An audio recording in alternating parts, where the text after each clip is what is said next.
नमस्कार। देश और दुनिया की तमाम फटाफट खबरों में आपका स्वागत है। खबरों के लिए आपसे निवेदन कि यदि आपने हमारे चैनल को सब्सक्राइब नहीं किया है तो कृपया करके आपके अपने चैनल को सब्सक्राइब करना ना भूलें। आप सब्सक्राइब करते हैं तो हमें हिम्मत होती है सही और सच्ची खबरें आप तक पहुंचाने की।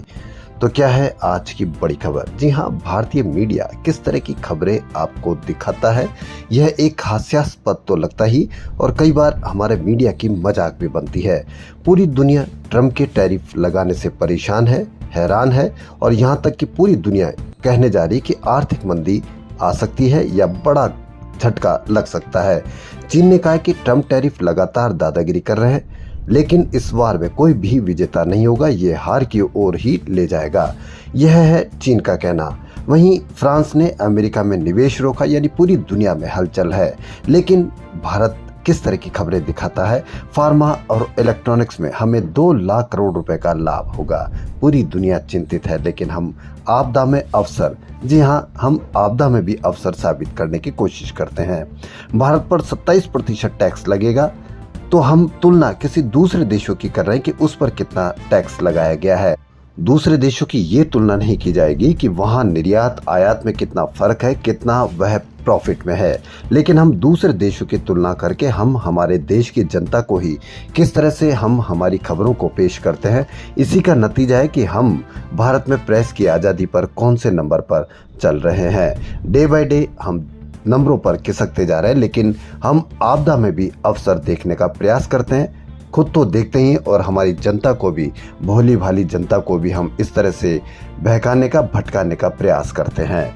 तो आप भी अंदाजा लगाइए कि क्या आपको फायदा होगा या क्या आपको नुकसान होगा।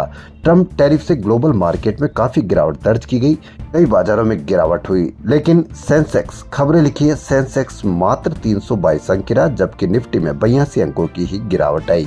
क्या इसका फर्क एक दिन में हो जाएगा? यह कई समय तक इसका फर्क रहेगा। 94 लाख करोड़ रुपए का घाटा हुआ, 94 लाख करोड़ रुपए का हमारे यहाँ से पैसा साफ हुआ, उसकी कोई खबर नहीं, उसकी कोई चर्चा नहीं। हमारे यहाँ चर्चा है वक्फ की। जी हाँ, लोकसभा में बुधवार को पारित होने के बाद वक्फ संशोधन बिल गुरुवार राज्यसभा में पेश किया गया। दोपहर 1 बजे पेश किए गए बिल पर रात 12 बजे तक चर्चा जारी रही। अल्पसंख्यक मामलों के मंत्री किरेन रिजिजू ने बिल पेश करते हुए दोहराया कि प्रस्तावित कानून मुसलमानों के खिलाफ नहीं है। इसका उद्देश्य वक्फ संपत्तियों के कामकाज में सुधार, पारदर्शिता और तकनीकी आधारित प्रबंधन है। क्या आप इनके विचारों से सहमत हैं? आप अवश्य इस पर कमेंट करें।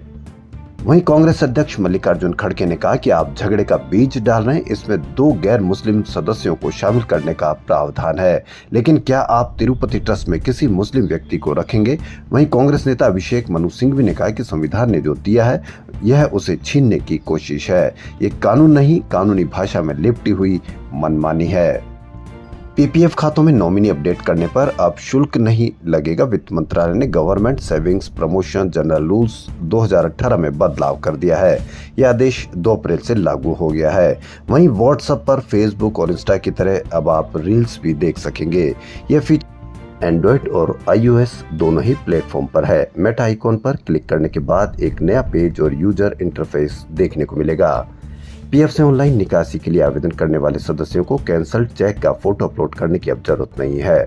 नियोक्ता से बैंक खातों का सत्यापन भी नहीं कराना होगा। ईपीएफओ ने बताया कि इससे 8 करोड़ सदस्यों के लिए क्लेम सेटलमेंट प्रक्रिया तेज होने की उम्मीद है। नए नियमों के अनुसार पहले से सीड किए गए बैंक खाते भी बदल सकेंगे।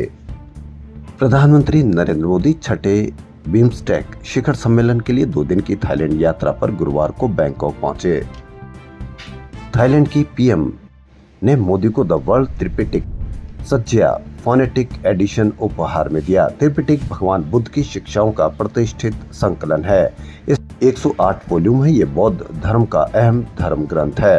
वहीं प्रधानमंत्री मोदी ने कहा कि भारत भगवान बुद्ध के वे पवित्र अवशेष थाईलैंड भेजेगा जो 1960 के दशक में गुजरात के अरावली जिले में मिले थे। वहीं प्रधानमंत्री मोदी और बांग्लादेश की अंतरिम सरकार के प्रमुख सलाहकार मोहम्मद यूनुस एक मंच पर दिखे। दोनों बिम्स्टेक सम्मेलन से पहले आयोजित आधिकारिक डिनर में पहुंचे थे। बांग्लादेश में राजनीतिक बदलाव के बाद मोदी और मोहम्मद यूनुस की पहली बैठक हो सकती है। नेपाल के पीएम केपी शर्मा ओली से भी मुलाकात संभव है। उत्तराखंड में यूसीसी के 2 माह कानून में दिक्कतें, सरकार कर सकती है संशोधन। जी हां, बड़ी खबर दैनिक भास्कर की। उत्तराखंड में 2 महीने पहले ही समान नागरिकता संहिता लागू हुई। ऐसा करने वाला वह पहला राज्य भी है, लेकिन अब इसके कई प्रावधानों ने राज्य सरकार के समक्ष व्यवहारिक मुसीबतें खड़ी कर रहे हैं। सबसे बड़ी समस्या 2.5 लाख सरकारी कर्मचारियों की है। सरकारी आदेश के तहत सभी कर्मचारियों को यूसीसी पोर्टल पर अपनी शादी का रजिस्ट्रेशन कराना अनिवार्य कर दिया गया है। कर्मचारी संगठन इसके विरोध में उतर गए हैं। कई संगठनों और अफसरों ने यूसीसी के प्रावधानों में दिक्कतें सरकार को बताई है। उनका तर्क है कि इसके प्रावधान अधिकारों का उल्लंघन कर रहे हैं। इसमें उत्तराधिकार संबंधी निर्णयों पर संशय है। रामनवमी 6 अप्रैल को है। मर्यादा पुरुषोत्तम रामनवमी 6 अप्रैल को मनाई जाएगी, लेकिन पश्चिम बंगाल के 14 जिलों में तनाव बढ़ने लगा है। रामनवमी का त्योहार की वजह से पश्चिम बंगाल के 14 जिलों में भारी तनाव और फोर्स तैनात की गई है। अमेरिका और कनाडा के कुछ शहरों में शक्तिशाली बर्फीले तूफान ने तबाही मचाई। मौसम विभाग ने पिछले कई दशकों का सबसे बड़ा वसंत का बर्फीला तूफान बताया। वसंत ऋतु में आए इस तूफान में 8 से 12 इंच तक बर्फबारी हुई। अमेरिका के मिनेसोटा राज्य के कुछ शहरों में बर्फबारी के दौरान तेज हवाएं चली, जिससे हजारों घरों की बिजलियां गुल हो गई। खबरों में फिलहाल इतना ही। यदि आपको हमारा चैनल पसंद आए तो लाइक, सब्सक्राइब और शेयर अवश्य करें। धन्यवाद।